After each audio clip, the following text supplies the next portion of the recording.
Katigangers, good morning, good morning. Cereal tayo ngayon. Dalawang klase yung nilagay ko.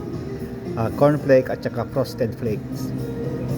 At saka yung nilagay kong gatto ay reduced fat milk.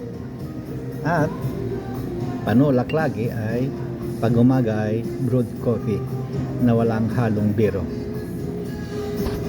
Tikman na natin yung kape.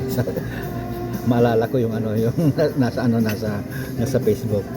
Pag ang tao raw ay kaya nang uminom ng solo kape na walang anuman, ay ibig sabihin matanda na. Kaya ibig sabihin kaya ko na, matanda na ako. Pero sa bahay hindi pwedeng ganito.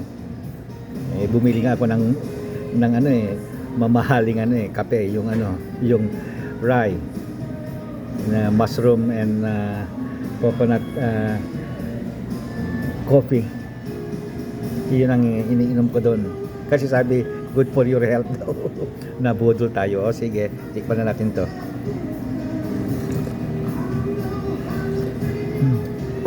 Oo, matanda na ako. Kasi kaya ko nang iminom yung kaya ko na yung lasa ng yung kapeng barako na talagang yung naralasan mo yung kape, yung